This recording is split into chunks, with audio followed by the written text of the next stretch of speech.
Brought to you by GTA. We start with you.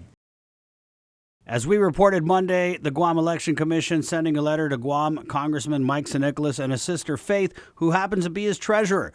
That letter saying failure to file required reports could result in misdemeanor charges and up to a $10,000 fine.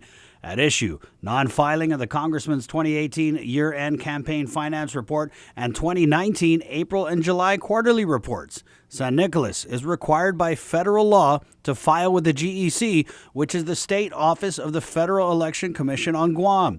San Nicolas Campaign Committee Chair and District Director Jennifer Wynn beating the GEC deadline by 30 minutes. But according to GEC Director Maria Pangilinan, that doesn't mean the congressman is off the hook if the reports don't add up. That would be up to the Guam Election Commission. What was submitted would be reviewed, and based on that review, it would be up to the Guam Election Commission. Meanwhile, John Paul Manuel, San Nicolas' former chief of staff and campaign chair, alleges the congressman misused campaign funds for an affair with his mistress.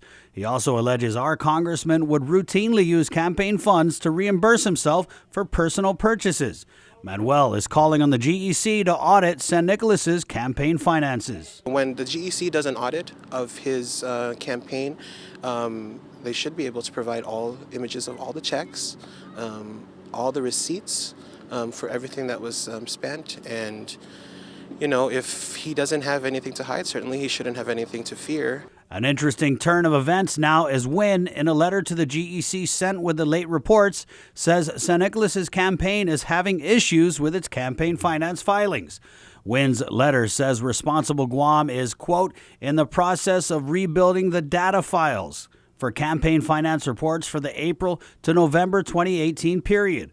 Wynn's letter says, quote, the 30-day post-election report and all subsequent reports will be amended as soon as the prior data files are rebuilt. Have you ever heard the term rebuild the data relative to campaign finance reports? It's the first time I've heard it.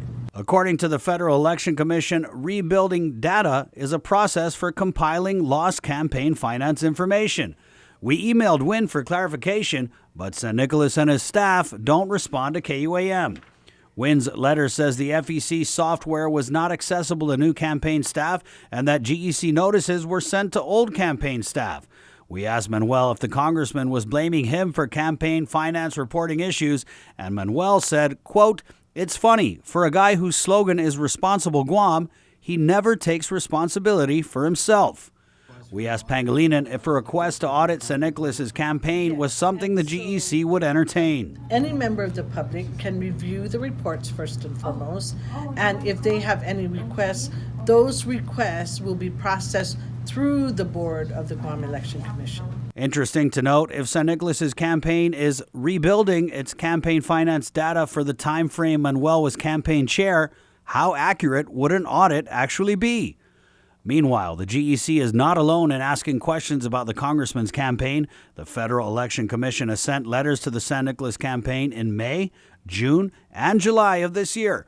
One letter cited San Nicolas' raising of funds for the next election, even though he didn't file a statement of candidacy for the 2022 campaign. Another letter, a failure to file notice, indicating a fine will be issued to the campaign since there is no grace period for late FEC filings. San Nicolas' July quarterly was filed nearly 2 weeks late. In an email to KUAM, the FEC said fines must be voted on by the FEC board. Their next meeting is on September 13th. For Guam's News Network, Chris Barnett reports. Brought to you by GTA. We start with you.